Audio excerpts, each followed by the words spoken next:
Look at me, I'm as helpless as a kitten up a tree, and I feel like I'm clinging to a cloud I can't understand.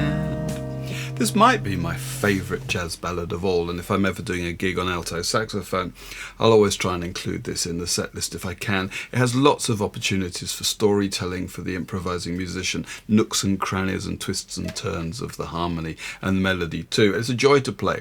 The original key that Errol Garner wrote and recorded this in is E flat. And that's what I'm going to do it in. This is the key that you'll find it played on jazz gigs. I mean, if you're a singer, then all bets are off. You might play this anywhere you like. But with the capo on the 3rd fret, this puts us in the original key, but I can play as if I'm in C, which is just a bit more accessible for the guitar. And in terms of the chord shapes, this is a jazz guitar arrangement, I suppose, but there are some fairly straightforward shapes. I'm not going to do anything too adventurous, and even when we go up the neck and play some more exotic shapes, I'll have some more basic options for those too. So look, let's just crack on. We've got two main sections. We've got the A section that repeats, then we've got the B section, what we might call the middle A or the bridge, and then we come back and play the first A section again. So the form is A, B, A, and the 3 A sections are very similar to each other. It's just the ending each time that's different. Okay, so let's crack on and look at the opening of this. We're in C, and our first chord is C major 7. Look at me. So straightforward C shape, but with the first finger off the 1st fret of the 2nd string. 2nd string's open, then C major 7. It's a really useful shape here. And then, talking of useful shapes, in the 2nd bar we get this. G minor 7. Now, there are various ways of playing this, but this is a typical jazz chord shape. I've got my 2nd finger down on the 3rd fret of the bottom string, and my 3rd finger smushed across the 2nd, 3rd and 4th strings at the 3rd fret. We're going to see that in a few different places. A minor 7 here, F minor 7 here, but that's a really useful shape, and that's coupled with C9. That finger that was across the 2nd, 3rd and 4th strings there, that moves up to the top 3 strings. I'm going to refinger like that, and that's going to take us into F major 7. F major 7 looks a lot like an A minor chord with an F in the bass. I mean, really that's what it is, but I've got my 1st finger down there on the bottom string, and then rather than using the 1st, 2nd and 3rd fingers for my A minor shape, just refinger it with your 2nd, 3rd and 4th fingers.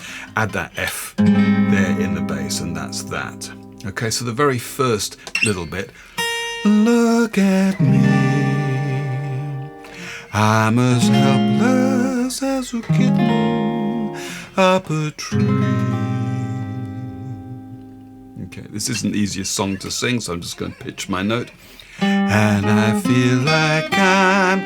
Now that G minor shape, I'm going to put it down here, but with the capo it's kind of difficult to use the 2nd and 3rd fingers, so I am actually just going to put my 1st finger across there. Clinging to a cloud, and that's coupled with this B flat 13. I'm going to play it here, and if you watch my 6-part video, an introduction to jazz chord shapes, this comes up. It's not difficult to play, but you do need to find it. My 1st finger's on the 6th fret of the bottom string, 2nd finger on the 6th fret of the 4th string, the 3rd finger's on the 7th fret of the 3rd string, and then my little finger's up here on the, whatever that is, 8th fret of the 2nd string. We're quite a way up the guitar here, but I'll show you a more accessible way to play this. If you play like an A7 bar chord barred at the 1st fret for B flat 7, and then just add your little finger on the 3rd fret of the top string, again that'll give you a B flat 13. It's B flat 7 with a G at the top. Of course, you could just stay on the F minor 7 there if you wanted to. In fact, you could add a little finger there on the 3rd fret of the top string for an F minor 9, and that would do you for the whole bar. But I'm going to play F minor 7 and then B flat 13. And I feel like I'm clinging to a cloud, or clinging to a cloud. Okay, that's the tricky part done for the A section. Now we've got this C major 7 again. I can't under A minor 7. Now you could play that like a C shape with the 3rd finger missing. Can't understand But because we've already looked at this shape for G minor 7 and F minor 7, I'm just going to move it up here to the 5th fret. Can't understand. That's my A minor 7. D minor 7, you could play it here with fingers on the 2nd fret of the 3rd string, 1st fret of the 2nd string, and 1st fret of the 1st string. But I'm going to do it here as an A minor 7 type bar chord on the 5th fret. I get misty just... Now the next chord is G7 with a flat 9 just to give it that jazz flavour, and I'm going to play it this way. This is going to be kind of a signature sound of this arrangement of this song. I've got my first finger on the 1st fret of the 3rd string, there's my flat 9, and my little finger's on the 3rd fret of the 4th string. I've got my, whatever that is, 3rd finger on the 3rd fret of the bottom string. I'm missing out the 5th string, and I am playing the open 2nd string, but I'm not touching the top string. I get misty just holding your... Now, depending on which A section you're playing, you might come back to the C, but for the first time, we get into a little circle of 5th sequence. I get misty just holding your hand.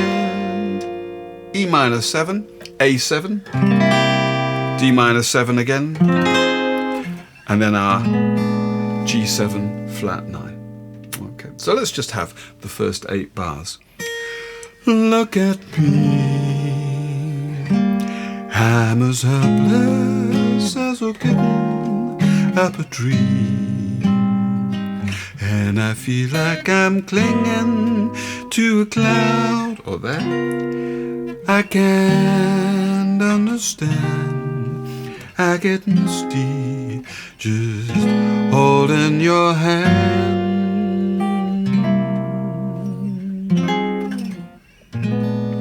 And we're into the 2nd time through the A section.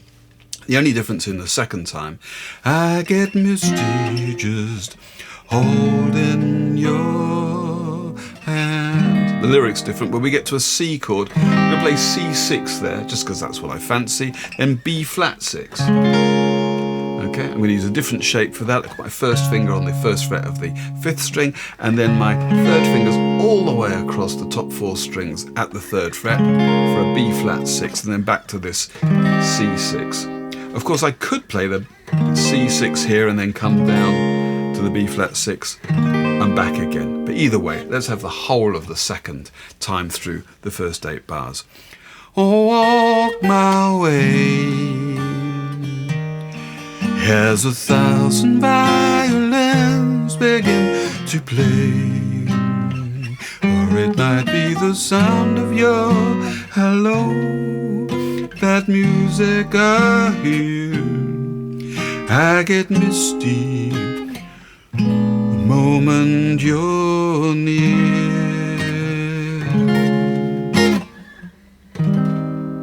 And we're into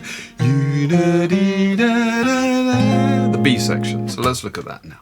Yeah, the B section is another 8 bars that starts in the middle of our 32 bar sequence, so it's also called the middle 8. It's very common in jazz standards like this to have a middle 8. It's a contrasting section in terms of the melody, and also the chords, they go off at a bit of a tangent, and we kick off with the G minor 7 that we've already seen, a bar of that, and then we go to C7, but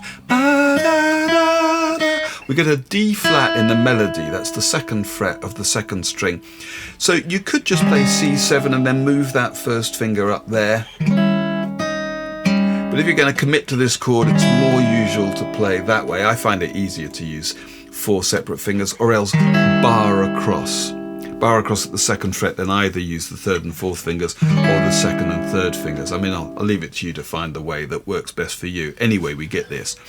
You may say that you're leading me on, but that's just what I want you to do. Thankfully, we get to sit for 2 bars treading water on F major 7, and now we get a similar thing.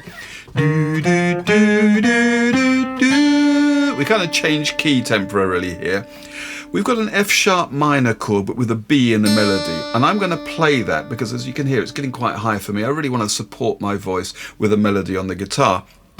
The open second string, that's the note we want. And I'm going to play this underneath it. I've got my second finger on the second fret of the bottom string. Now my third and fourth fingers are on the second fret of the third and fourth strings. Hopelessly I'm lost. And we're going to carry on there with a B7. We don't need to go all the way to the top string because I'm really going to make sure that my top string is my top note is the open second string. And we can get all that melody just on those two chords. Don't you notice how helplessly I'm lost? That's why I'm for. That's a concert F, D for us in this key. And I'm going to articulate it this way. This isn't actually original to the composition, but this works for me. It gives me a D here in the melody, which is what I want for my voice. My first finger's going to play that on the third fret of the second string. Second finger's down on the bottom string at the fourth fret. My third finger's on the fourth fret of the fourth string, and then my little finger's going to pick up a note on the fifth fret there of the third string. It's an unusual shape and a slightly unusual sound, but it works pretty well. So I'm going to have this. Don't you notice how helplessly I'm lost? That's why I'm following. It really is a bit high. Never mind. Then we get into this little circle of fifth sequence, a 3, 6, 2, 5, this way. And this is the end of the middle section. And actually there are no new chords after this. E minor 7 flat 5, I'm going to play it like this with my first finger on the second fret of the fourth string and my third finger barring across the top three strings at the third fret. Then I'm going to play A7 flat 9. It looks like a diminished chord, 2, 3, 2, 3 on the top four strings. I mean, that's what it is, but with the open fifth string, that's A7 flat 9. Again, maybe I should be barring that, but I do find it easier to use separate fingers. And then our D minor 7 and the G7 flat 9 that we've already seen. Let's see if I can play that without screeching too much. You may say that you're leading me on, but that's just what I want you to do. Don't you notice how helplessly I'm lost? That's why I'm following you.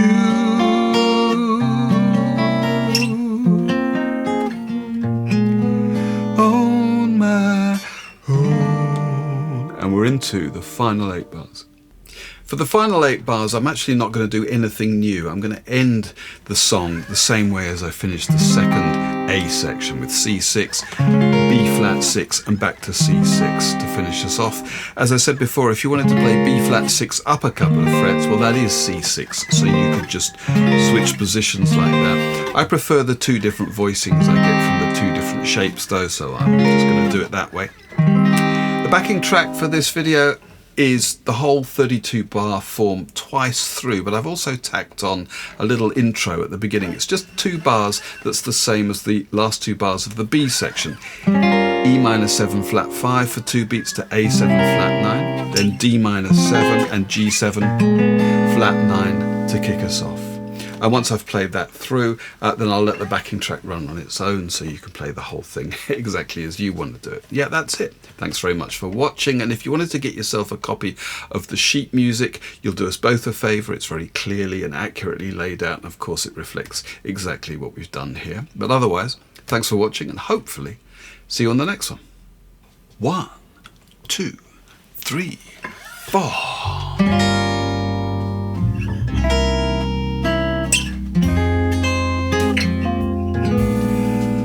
Look at me, I'm as helpless as a kitten up a tree, and I feel like I'm clinging to a cloud I can't understand. I get misty just holding your hand.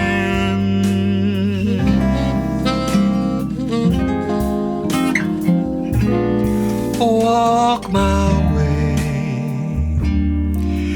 as 1,000 violins begin to play. Or it might be the sound of your hello, that music I hear. I get misty the moment you're near. You may say that you're leading me on, but that's just what I want you to do. Don't you notice how helplessly I'm lost? That's why I'm following you.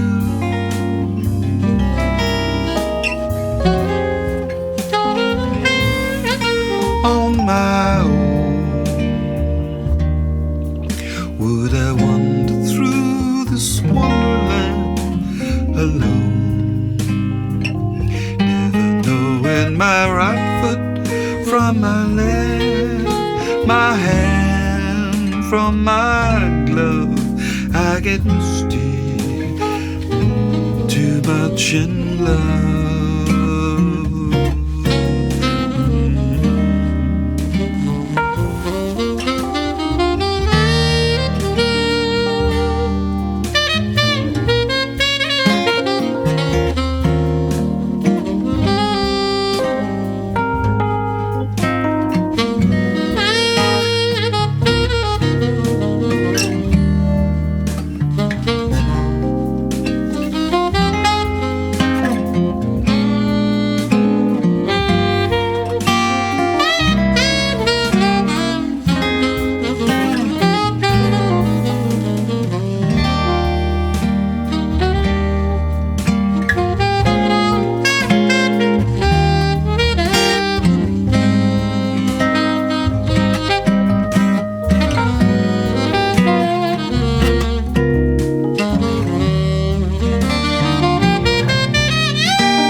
You may say that you're leading me on,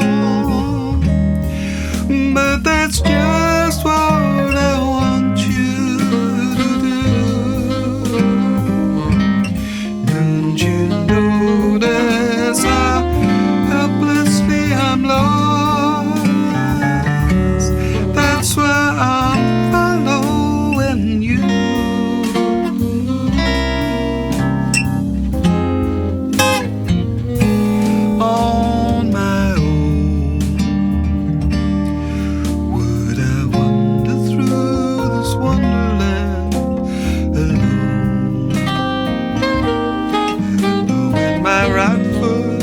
From my left, my hand from my glove, I get misty and too much in love.